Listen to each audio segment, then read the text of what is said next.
Welcome to doctor Roshan Soumya care.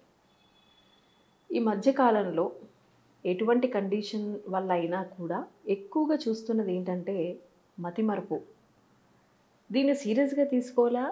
లేకపోతే మనంతట మనం కొంచెం జాగ్రత్తలు తీసుకుని కొన్ని కొన్ని చిట్కాలు పాటిస్తూ ఈ మెమరీ లాస్ నుంచి బయటికి రావచ్చా? ఎప్పుడు మనం దీన్ని సీరియస్‌గా తీసుకోవాలి? ఎప్పుడు మనం ఓకే పర్వాలేదు మనం జాగ్రత్తగా కాన్సంట్రేషన్ పే చేయాలి అనే విషయాలు తెలుసుకుంటూ దీనికి హోమియోలో ఎటువంటి మెడిసిన్స్ ఉన్నాయి అనే విషయాల గురించి ఈరోజు మాట్లాడుకుందాం. ఫర్గెట్ఫుల్నెస్ అంటాం, అంటే మతిమరుపు. త్వరగా విషయాలు మర్చిపోతూ ఉంటారు.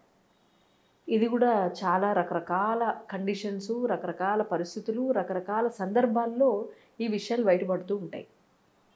అందులో చిన్న దగ్గర నుంచి మొదలు పెట్టుకుంటే మాట్లాడుతూ ఉంటారు, సడన్గా పేర్లు గుర్తొస్తూ ఉండవు.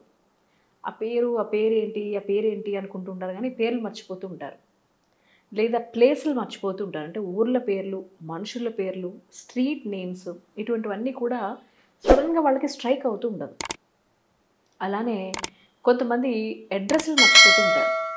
ఎలా వెళ్ళాలి అనేది ఒక 100 సార్లు వెళ్ళినా కూడా మళ్ళీ నెక్స్ట్ డే వెళ్ళినప్పుడు వాళ్ళకి అది కొత్తగానే ఉంటుంది. ఇటువంటివి ఒక రకం అయితే, చిన్నపిల్లల్లో చదివినవి గుర్తులేవు అనే విషయాల గురించి అది కూడా ఒక మెమరీ లాసే, అది కూడా ఫర్గెట్ఫుల్నెస్సే. చదువుతారు, అప్పటికప్పుడు బాగా చెప్పగలుగుతారు, కానీ అదే ఒక 2-3 రోజుల తర్వాత అడిగినా, ఎగ్జామ్లో రాయమన్నా ఆ విషయాలు ఏవి కూడా వాళ్ళకి గుర్తురావు. ఇంకొంతమందికి ఏమవుతుందంటే అప్పుడే చెప్తారు, ఇంతలోనే ఆ విషయాన్ని మర్చిపోతారు. అంటే జస్ట్ చెప్పిన విషయం జస్ట్ అప్పుడే చెప్తారు, మళ్ళీ మనం రిప్రజెంట్ చేయమని అడిగినప్పుడు ఆ విషయం వాళ్ళు ఎంత గుర్తు తెచ్చుకుంటున్నా కూడా గుర్తురాదు.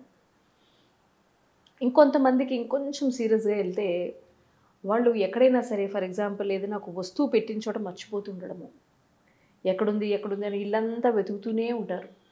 అలానే ఇంకొంతమంది కార్ పార్క్ చేసి ఆ పార్కింగ్ ప్లేస్లో పెట్టింది ఎక్కడ పెట్టారు అనే విషయం గుర్తురాదు. ఇది కొంత సీరియస్ సమస్య. ఎందుకంటే దీనివల్ల ఫస్ట్ వాళ్ళకి చాలా ఇబ్బంది. బట్ ఇది అంటే ఇదేది మైక్రో లెవెల్లో జరగదు, కొంచెం మ్యాక్రో లెవెల్లోనే ఎక్కడ జరుగుతుంది, ఎక్కడ పెడుతున్నాము అనేవి కనీస కాన్షియస్నెస్ ఉంటుంది. కాబట్టి అది మర్చిపోయే అవకాశం ఉండకూడదు. అంతవరకు వస్తుందంటే వాళ్ళు తప్పనిసరిగా మందులు వాడాల్సి ఉంటుంది.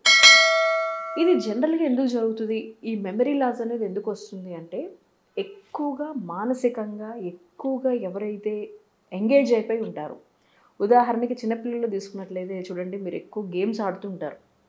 వాళ్ళని వెళ్ళి ఏదైనా తీసుకురమ్మని చెప్పినా వాళ్ళు టోటల్గా ఆక్యుపై అయ్యి ఉన్నది గేమ్స్లో ఆడడం వల్ల. కాబట్టి మీరు చెప్పింది అసలు ఫస్ట్ బ్రెయిన్ తీసుకోదు, ఆ ఇన్స్ట్రక్షనే తీసుకోదు, తీసుకున్న అంత సీరియస్ కమాండ్తో తీసుకోదు. కాబట్టి వాళ్ళకి ఏమాత్రం గుర్తుండదు. ఇక చదివే విషయానికి వచ్చినట్లయితే, పిల్లలు ఎవరైనా చదువుతున్నప్పుడు దాన్ని మళ్ళీ వాళ్ళు రిప్రజెంట్ చేయాలన్నప్పుడు వాళ్ళకి ఎందుకు గుర్తుండదంటే, వాళ్ళకి ల్యాక్ ఆఫ్ కాన్సన్ట్రేషన్. ఏదో తొందరగా ఆ ఇచ్చిన పోర్షన్ అవగొట్టేసి వాళ్ళు ఇమీడియట్గా చెప్పేస్తారు. అది ఏమాత్రం వాళ్ళు ఇంబైబ్ చేసుకోరు, అంటే అసలు పూర్తిగా కాన్సెప్ట్ని అర్థం చేసుకోకపోవడం వల్ల వచ్చే ఒక సమస్య. కానీ నిజంగా కొంతమంది పేర్లు మర్చిపోవడం, పెట్టిన వస్తువులు మర్చిపోతూ ఉండడము, అడ్రస్లు మర్చిపోతూ ఉండడము, అలాగే వీధి పేర్లు, మనుషుల పేర్లు, ప్లేసెస్, ఊళ్ళ పేర్లు, ఇటువంటి చాలా ఎక్కువగా చూస్తూ ఉంటాం. సడన్గా ఉన్నటువంటి ఎంత చెప్తున్నా కూడా వాళ్ళకి అది గుర్తురాదు. అయితే వీళ్ళు ఎక్కువగా కంటిన్యూస్ థాట్ ప్రాసెస్లో అయినా ఉండాలి, మానసిక ఒత్తిడి విపరీతంగా ఉండాలి, యాంగ్జైటీ ఎక్కువ ఉండాలి, భయం ఎక్కువ ఉన్న వాళ్ళల్లో. అలానే ఉద్యోగరీత్యా టోటల్గా పొద్దున్న ఎప్పుడో వెళ్తే రాత్రి ఎప్పుడో వచ్చి కంటిన్యూస్గా ఉద్యోగరీత్యా ఒత్తిడి ఉన్నప్పుడు, లేదా ఏదైనా గొడవలు పడుతున్నప్పుడు, రైవలరీస్ ఉన్నప్పుడు, ఇటువంటి సందర్భాల్లో వాళ్ళ మానసిక పరిస్థితి నార్మల్గా ఉండదు. కాబట్టి వాళ్ళకి ఈ పేర్లు మర్చిపోతూ ఉండడము, ఇటువంటి కండిషన్స్ అన్నీ జరుగుతూ ఉంటాయి. ఇక కొంత సీరియస్ ప్రాబ్లం ఏంటంటే, ఒక్కొక్కసారి వాళ్ళ ఇంట్లో వాళ్ళ పేర్లు కూడా మర్చిపోతూ ఉంటారు. అంటే సొంత తల్లి తండ్రి పేర్లు మర్చిపోతూ ఉండడం, ఇంకా కొన్ని కండిషన్స్లో వాళ్ళ పేర్లే మర్చిపోతూ ఉంటారు. అది అల్జీమర్స్, డిమెన్షియాలోకి వస్తుంది. ఫర్గెట్ఫుల్నెస్ అనేది చాలా బేసిక్ సమస్య గురించి ఇప్పుడు నేను చెప్తున్నాను. అది టోటల్గా ఆర్గానిక్గా ఏదైనా ప్రాబ్లం ఉన్నప్పుడు, మనకి ఎంఆర్ఐ బ్రెయిన్ తీసినప్పుడు అక్కడ ఏదైనా కండిషన్స్లో అక్కడ జరిగే చేంజెస్లో, బ్రెయిన్లో జరిగే చేంజెస్లో వచ్చే కండిషన్స్ అవి చాలా సీరియస్ కండిషన్స్. అంటే వాళ్ళ పేర్లు కూడా వాళ్ళు మర్చిపోయినప్పుడు వాళ్ళకి ఆ పేరు అన్నాలని ప్రయత్నిస్తారు, కానీ వాళ్ళకి అసలు గుర్తురాదు. ఇవన్నీ కొంత ఆర్గనల్ డ్యామేజ్ జరుగుతున్నప్పుడు జీరియాట్రిక్ ప్రాబ్లం అంటే ఒక వయసు వచ్చినప్పుడు ఒక 60 సంవత్సరాలు 70 సంవత్సరాలు వస్తున్న వాళ్ళల్లో ఎక్కువగా ఇది చూస్తూ ఉంటాం. అయితే ఇది చిన్న వయసు వాళ్ళ దగ్గర నుంచి మొదలుపెట్టుకుని ఒక మోడరేట్ ఏజ్‌లో కూడా మరి మనం ఎందుకు చూస్తున్నాము అంటే, దీనికి చాలా రకరకాల రీసెర్చెస్ జరగడం జరిగింది. జరిగి మనకి తెలిసిన విషయం ఏంటంటే, ఎక్కువగా అల్యూమినియం పాత్రల్లో మనం వంట చేస్తూ ఉంటాం. చాలా పూర్వకాలం నుంచి వస్తున్న కొంత పద్ధతి అంటే ఒక 80s, 90s నుంచి కూడా వస్తున్న ఒక పద్ధతి ఏంటంటే అల్యూమినియం ఇప్పుడు మన ఈ ప్రెషర్ కుక్కర్స్ తీసుకోండి, కొన్ని గిన్నెలు తీసుకోండి, మన వంటలు ఆ పాత్రల్లో చేయడం వల్ల అల్యూమినియం వల్ల ఫ్యూచర్లో అల్జీమర్స్ వచ్చే అవకాశం ఎక్కువగా ఉంది అని చాలా అధ్యయనాలు చెప్పడం జరిగింది. అంటే ఎన్నో రీసెర్చెస్ చేసిన తర్వాత ఎన్నో జర్నల్స్లో ఆర్టికల్స్లో మనం ఇది చూడడం జరుగుతుంది.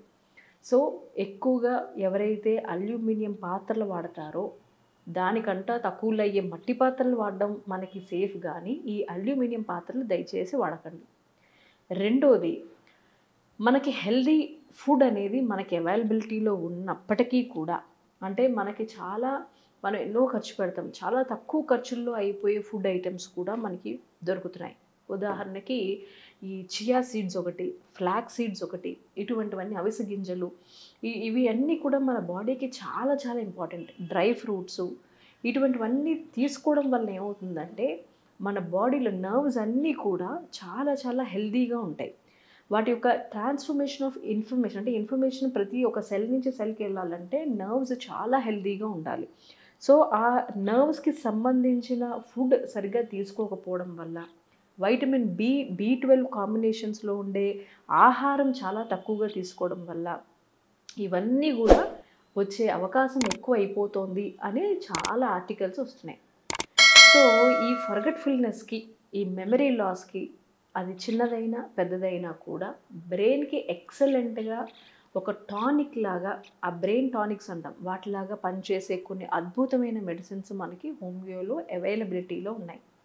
అది నర్వ్స్ రిలేటెడ్ అయినా, బ్రెయిన్లో జరిగే చేంజెస్ వల్ల వచ్చినా సరే, లేదా చిన్నగా సఫర్ అయ్యేట మనం చదువుకోవడం కష్టంగా ఉంది, గుర్తుపెట్టుకోవడం కష్టంగా ఉంది అనే వాటి దగ్గర నుంచి మొదలు పెట్టుకుని ఇప్పుడు చూడండి, పిల్లలు చదువుకుంటూ ఉంటారు, ఎగ్జామ్స్లో సరిగ్గా మార్క్స్ రావట్లేదు. ఎందుకు రావట్లేదు అంటే చదివింది గుర్తుండట్లేదు. దానికి కూడా హోమియోలో మందులు ఉంటాయి.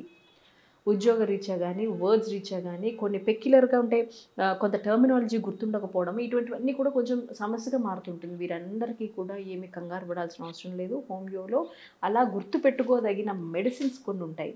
అటువంటి మందులు తీసుకోవడం ద్వారా చాలా ఎక్సలెంట్గా రిజల్ట్ కనిపిస్తుంది. అట్లాగే ఈ మెమరీ లాస్ నుంచి చాలా ఫాస్ట్గా బయటికి రాగలుగుతారు. ఒకవేళ ఎవరైనా సరే ఈ ప్రాబ్లంతో సఫర్ అవుతూ ఉంటే దీన్ని ఇనీషియల్గానే నియంత్రించుకున్నట్లయితే పోను మనకి అల్జీమర్స్లోకి, డిమెన్షియాలోకి పెట్టకుండా ఉంటుంది. మీ దగ్గరలో ఉండే హోమియో ఫిజిషియన్ని కన్సల్ట్ చేయండి. For more videos please subscribe this channel.